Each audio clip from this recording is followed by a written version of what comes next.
کہ حسن اور حسین جنت کے نوجوانوں کے سردار ہیں اور میری بیٹی فاطمہ جنت کی عورتوں کی سردار ہے، اور علی کا درجہ حسن حسین سے بھی اونچا ہے۔ کہ میرے نبی نے زندگی میں خبریں دیں، پھر حسین کو جان دینے کی کیا ضرورت تھی؟ کیوں اپنی جان کا نذرانہ پیش کیا؟ کس بے دردی سے انہیں ذبح کیا گیا؟ اور کون ذبح کرنے والے جو کلمہ پڑھنے کا دعویٰ کرتے ہیں کہ ہم مسلمان ہیں، اور اتنی عظیم ہستی۔ ایک دفعہ آپ نے حضرت ام سلمہ سے فرمایا کہ میرے پاس ایک فرشتہ آ رہا ہے اللہ سے اجازت لے کر، اور ملنے جو پہلے کبھی نہیں آیا، تو کوئی اندر نہ آئے۔ تو ام سلمہ پہرے پہ کھڑی ہو گئی۔ اتنے میں امام حسین علیہ السلام آ گئے۔ وہ اندر جانے لگے تو انہوں نے روک لیا، روکا تو وہ رونے لگے، روئے تو انہوں نے چھوڑ دیا۔ تھوڑی دیر کے بعد اندر سے رونے کی آواز آئی، چھوڑ رونے کی آواز آئی۔ تو جب وہ بھاگ کے اندر گئیں تو آپ نے حسین علیہ السلام کو ایسے سینے کے ساتھ ایسے چمٹایا ہوا تھا، اور اس طرح پورا وجود آپ کا دھڑ دھڑ کر رہا تھا، اور آپ زور زور سے رو رہے تھے، ہچکیوں کے ساتھ رو رہے تھے۔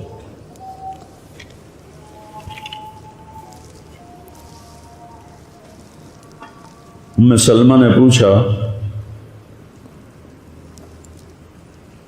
یا رسول اللہ میرے ماں باپ قربان کیا ہوا؟ آپ نے کہا یہ جو فرشتہ ملنے آیا ہے اس نے حسین کو دیکھا ہے، تو اس نے مجھے بتایا ہے کہ آپ کے اس بچے کو آپ کی امت ذبح کر دے گی، اور جس مٹی میں اس کا خون گرے گا، اس نے یوں ہاتھ میں مٹی لا کے دکھائی، اس میں آپ کا خون گرے گا، اور آپ نے وہ مٹی حضرت ام سلمہ کو دی۔ اور جس دن آپ شہید ہوئے 61 ہجری جمعے کے دن، تو حضرت ام سلمہ سوئی ہوئی تھی، تو عصر کے قریب سوئی ہوئی تھیں، تو خواب میں دیکھا اللہ کے نبی ہیں اور آپ کا رنگ اڑا ہوا ہے، بال بکھرے ہوئے ہیں، آنکھوں سے آنسو ہیں۔ تو حضرت ام سلمہ کہتے ہیں یا رسول اللہ خیر تو ہے، کیا ہوا؟ کہا حسین کو شہید ہوتے دیکھ کے آ رہا ہوں۔ تو ان کی آنکھ کھلی، انہوں نے مٹی کو اٹھا کے دیکھا، جو بوتل میں تھی وہ سرخ ہو چکی تھی، اور حضرت عبداللہ بن عباس نے خواب دیکھا کہ اللہ کے نبی کے ہاتھ میں بڑی بوتل ہے، زمین سے خون اٹھا کے اس میں ڈال رہے ہیں۔ تو انہوں نے پوچھا یا رسول اللہ آپ کیا کر رہے ہیں؟ کہ یہ میرے حسین اور اس کے ساتھیوں کا خون ہے، میں جمع کر رہا ہوں، قیامت کے دن ان کی وکالت میں کروں گا اللہ کے دربار میں، ان ظالموں کے خلاف میں حسین اور ان کے ساتھیوں کی وکالت کروں گا۔ یہ سب سے اونچا گھرانہ، اور وہ اللہ کے نام پر 72 آدمی، سامنے 5000 کا لشکر، جان بچانے کے لیے کلمہ کفر بھی جائز، لیکن ایک وقت آتا ہے کہ جان دینا جان بچانے سے زیادہ محبوب بن جاتا ہے۔ تو آپ نے ان سے کہا کہ مجھے آج رات کی مہلت دے دو۔ جمعرات کا دن تھا، تو انہوں نے سمجھا شاید یہ کل صلح کی بات کرے گا۔ جب شام ہوئی تو عصر ہوئی تو آپ خیمے کے باہر بیٹھے تھے، تو آپ کو نیند آ گئی، آنکھ کھلی تو آپ ہنسنے لگے۔ تو حضرت زینب نے پوچھا بھائی یہ کوئی ہنسنے کا وقت ہے؟ تلواریں سر پہ چمک رہی ہیں۔ کہنے لگے بہن اللہ کے نبی خواب میں آئے ہیں اور کہہ رہے ہیں بیٹا میں تمہیں لینے کے لیے آ چکا۔ جن کو لینے کے لیے نبی آئے، کیا پروٹوکول ہے؟ آپ لوگوں یہ افسروں کے لیے پروٹوکول نہیں لگتا؟ کیا پروٹوکول لگا ہے کہ میرا نبی فرشتوں کے ساتھ، صحابہ کے ساتھ آ کے حسین کا استقبال کر رہا ہے۔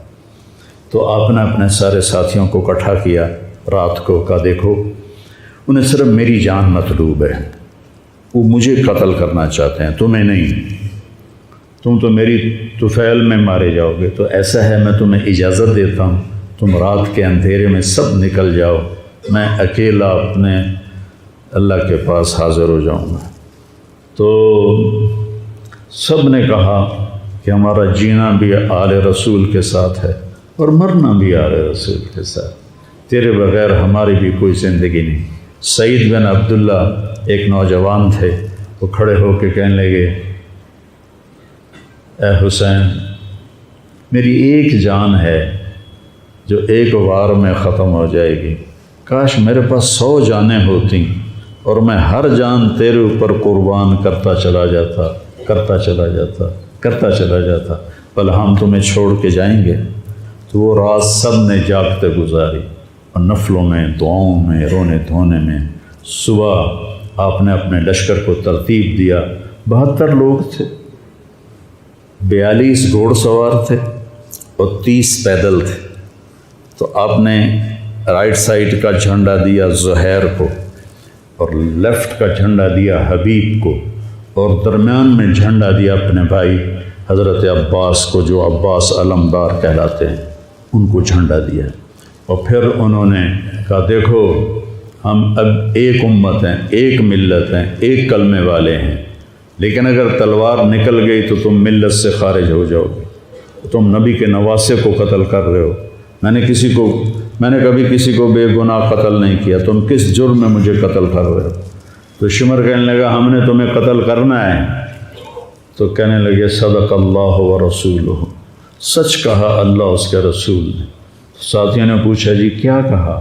کہا، میرے نبی نے کہا تھا، میں ایک کتا دیکھ رہا ہوں جو کالا اور چٹا ہے، تو میری اولاد کا خون چاٹ رہا ہے۔ تو شمر کو برس پھل بیری ہو گئی تھی، تو کالے سیاہ رنگ کا تھا، تو اس کے چہرے پر کالے چٹے داغ، بدن پہ کالے چٹے داغ۔ تو آپ نے کہا، یہ وہ کتا ہے جو ہمارا خون پیے گا۔ تو جب اس نے کہا، ہم تمہیں قتل کریں گے، تو آپ ہنس پڑے، سبحان، کہنے، اب الموت تو خوف ہے، بے وقوف، مجھے موت سے ڈراتا ہے، موت میں تو ہماری راحت چھپی ہوئی ہے۔ تو ایک ایک کر کے لوگ نکلنے شروع ہوئے، تو جو نکلے کوفی قتل ہو جائے، جو نکلے وہ کوفی قتل ہو جائے۔ تو شمر نے بکواس کی، مرن واسطے آئیں، انہوں ساڑھے سارے نو مار دے ہونا ہے، ان کو کٹھے حملہ کرو ان پر، اور پہلے ان کے گھوڑے قتل کرو۔ تو 5000 تیر چلے اور 42 گھوڑوں کو انہوں نے پہلے نشانہ بنایا، وہ سارے مر گئے، اور پھر وہ سارے پیدل ہو گئے۔ اور اس کے بعد دو بدو ایک کے سامنے 50 آدمی، کیا مقابلہ تھا، گرتے گئے، کٹتے گئے، اتنے میں نماز کا وقت ہو گیا، جمعے کا ہی دن تھا، اور سورج ڈھلا۔ تو آپ نے دیکھ کر زہیر کو کہا کہ شمر سے کہو مجھے نماز پڑھنے دے، کوئی ہے گنجائش نماز چھوڑنے کی؟ شمر سے کہو مجھے نماز پڑھنے دے۔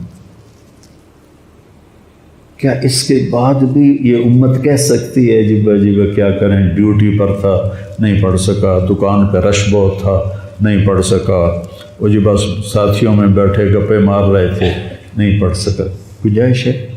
تو آپ نے شمر کو پیغام بھیجا، نماز پڑھنے دو۔ اس نے کہا، ہم تمہیں قتل کریں گے نماز میں بھی۔ آپ نے کہا، پھر چلو آؤ ادھر آ ستمگر، ہنر آزمائیں تو تیر آزما ہم جگر آزمائیں۔ آپ نے کہا، آدھے نماز پڑھو، آدھے ان سے جنگ کرو۔ تو یہ کیسی نماز ہے کہ تیروں کی سنسناہٹ ہے، تلواروں کی جھنکار ہے، نیزوں کی کھڑکھڑاہٹ ہے، اور بدن خون سے تر بتر ہیں۔ اپنے خون سے وضو کیے یا کربلا کی مٹی سے انہوں نے تیمم کیا۔ جب انہوں نے اللہ اکبر کہا ہوگا تو زمین آسمان میں کیا ہلچل مچی ہوگی۔ جب سجدے میں سر رکھا ہوگا تو تحت الثری تک زمین کی کیا چیخیں بلند ہوئی ہوں گی، اور فرشتوں کی کیا آہ و بکا ہوئی ہوگی کہ 1443 ہجری جا رہی ہے، اب 44 آ جائے گی کل۔ 1443 سال میں ایسی نماز نہیں پڑھی گئی۔ کربلا کیا کہتا ہے کہ اللہ کے حکم پہ قربان ہو جاؤ، اللہ تمہیں امر کر دے۔ حسین آج بھی زندہ ہے، اور یزید کا نام و نشان مٹ گیا، ابن زیاد کا نام و نشان مٹ گیا، شمر کا نام و نشان مٹ گیا۔ آخر کرتے کرتے کرتے نماز مکمل فرمائی۔ نماز کے بعد پھر سینہ سپر ہوئے، سارے ساتھی قربان ہو گئے، اہل بیت بچ گئے 16۔ تو آپ کے بیٹے علی اکبر نے کہا ابا جان میں آپ کو مرتا نہیں دیکھ سکتا، آپ مجھے پہلے مرنے دیں، میں آپ سے پہلے جانا چاہتا ہوں۔ تو آپ نے بیٹے کو روانہ کیا، وہ تلواروں کے نغمے میں آئے اور سر دھڑ سے جدا ہو گیا۔ پھر حضرت حسن کے بیٹے عبداللہ آئے، کہنے لگے چاچا میں بھی تجھے مرتا نہیں دیکھ سکتا، مجھے اجازت دے میں جاؤں، یہ میرے نبی کی اولاد ذبح ہو رہی ہے، یہ بکرا نہیں ذبح ہو رہا، یہ میرے نبی کی اولاد ذبح ہو رہی ہے۔ تم پولیس والوں کو، تم تاجروں کو، تم زمینداروں کو، تم سیاستدانوں کو، تم کاروباریوں کو، تم بیوروکریسی کو، تم فوج کو وہ پیغام دے رہے ہیں کہ اللہ کو راضی کرنے میں ہر سودا منظور ہے۔ تو پھر کیا ہوگا؟ حسین کی طرح نام زندہ رہے گا، اور دنیا کے سودے کرنے والوں کا یزید کی طرح نام مٹ جائے گا۔ آج اس بدبخت کی قبر کا بھی نشان کوئی نہیں، اور حسین کی قبر پہ سارا سال میلہ لگا رہتا ہے، اور زائرین کا ایک رش ہوتا ہے، لوگ پیدل جاتے ہیں مزار شریف پر۔ تو عبداللہ کو تلوار پڑی کندھے پر تو بازو کٹ گیا، تو ان کی چیخ نکلی یا عمّا، ہائے چچا، کیا گزری ہوگی حسین کے دل پر، یا عمّا، ہائے میرے چچا۔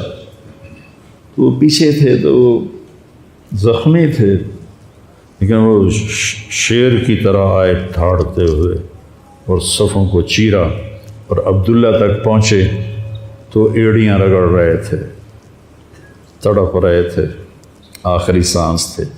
تو آپ نے کہا بھتیجے آج تیرا چچا بڑا بے بس، آج تیرا چچا بڑا بے بس، میں تیری مدد کو نہیں پہنچ سکتا۔ کیا حال ہوگا ان کا جب یہ اللہ کے نبی کے سامنے پیش ہوں گے۔ پھر آپ نے ان کی میت کو اٹھایا، پیچھے جا کے رکھا۔ پھر عبداللہ بن جعفر کے بیٹے اون اور محمد شہید ہوئے، پھر مسلم بن عقیل کے بیٹے عبد الرحمن اور جعفر اور عبداللہ شہید ہوئے، حسن کے بیٹے عبداللہ کے بعد ابو بکر شہید ہوئے۔ پھر آپ کے اپنے بھائی عثمان، جعفر، محمد، عبداللہ، ابو بکر، 5 بھائی حضرت فاطمہ کی نسل سے، دوسری بیویوں سے، وہ شہید ہوئے، عباس، اور چھٹے آپ شہید ہوئے۔ جب آپ آخری رہ گئے تو آپ کے بیٹے تھے عبداللہ 2 سال کے، آپ نے کہا عبداللہ کو بھیج، اس کو ایک دفعہ پیار کر لیا، 2 برس کا بچہ، ہم نے اس کو سینے سے لگا، اس کو پیار کیا، اور اس کو جھولے میں بٹھا کر اس کو ایسے دیکھ رہے تھے کہ کوفی لشکر سے ابن الموکر ایک سپاہی تھا، اس نے نشانہ لگا کر جو تیر چلایا، تیر خطا بھی ہو سکتا تھا، لیکن وہ یہاں آ کے لگا، یا اور گردن کے پار ہو گیا، اور عبداللہ کی چیخ بھی نہ نکل سکی، اور یوں گردن ڈھلک گئی۔ یہاں میرے نبی کے نواسے کا پیمانہ لبریز ہوا، آپ نے دونوں ہاتھ کر کے عبداللہ کا خون ایسے اپنی لپ میں بھر لیا، اور پھر اس کو یوں آسمان کی طرف اٹھا کر کہا تو راضی ہے تو میں بھی راضی، تو راضی ہے تو میں، ان سے بدلہ ضرور لینا۔ اس کے بعد کوئی مسلمان کہہ سکتا ہے کہ میں اولاد نو کتوں کھماؤں، ہیرا پھیری نہ کراں، جھوٹ نہ بولاں، رشوت نہ لواں،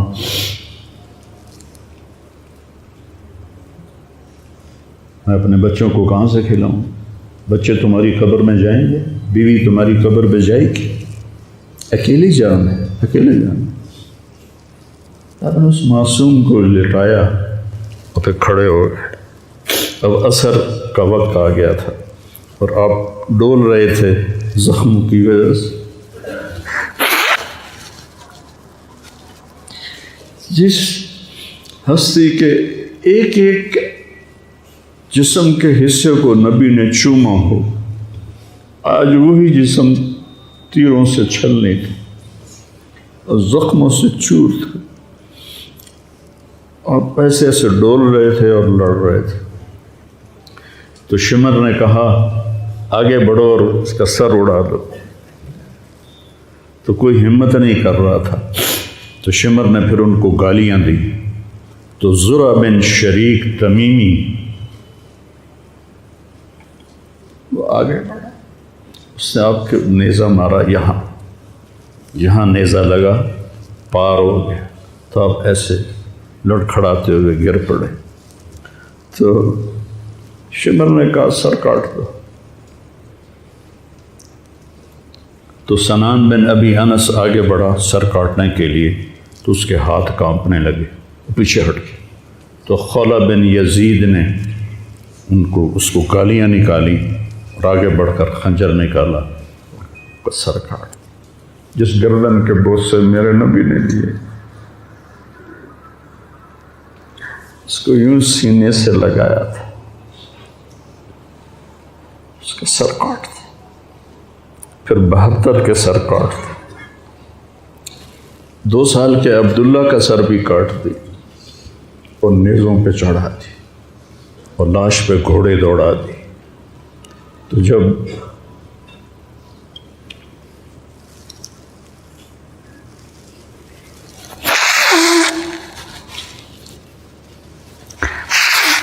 اب عام مسلمان ہیں، عام لوگ ہیں، ہماری راجپوت فیملی ہے، ہم اپنی عورتوں کو پردوں میں لے کے چلتے ہیں، غیر محرم سے بچاتے ہیں۔ میرے نبی کی بیٹیوں کو کھلا کوفیوں نے گھسیٹ، اور میرا رب دیکھ رہا، میرے نبی کی اولاد پیغام دے رہی ہے کہ اللہ سے غداری نہ کرنا، چند ٹکوں پر، چند دن کی زندگی پر اللہ سے غداری نہ کرنا۔ تو جب حضرت زینب نے ایسے دیکھا سر نیزوں پر لاشیں کٹی ہوئی، تو انہوں نے ایک مرثیہ پڑھا، وا محمدا وا محمدا صلی علیک الالہ وملک السماء ھذا حسین بالورا مزمل مقطع الاعضاء وا محمدا وا محمد بناتک سبایا وذریتک مقتلہ تصفی علیہ الریاح۔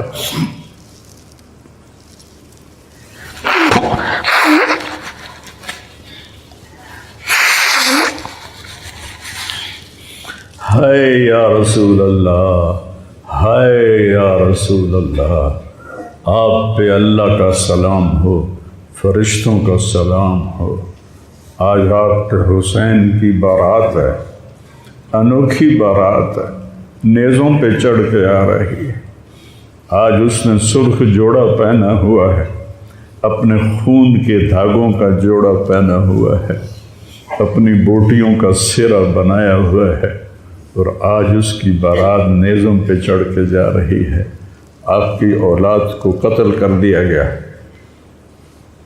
آپ کی بیٹیوں کو قید کر دیا گیا، کوفیوں نے کفن نہیں دیا، تو تصفی علیہ الریاح، ہوا کو غیرت آئی، اس نے مٹی کو اڑایا اور ان کو مٹی کے کفن پہنا دیے۔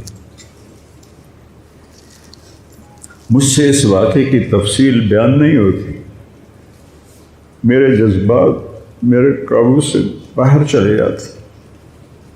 ایک تو اس قصے کا درد مجھے رلاتا ہے، ایک اپنے مسلمانوں کا درد رلاتا ہے کہ جس امت کے پیچھے کربلا کی تاریخ ہو، وہ امت کیا کر رہی؟ چند پیسوں پہ ایمان بیچ رہے، چند ٹکوں پہ ایمان بیچ رہے۔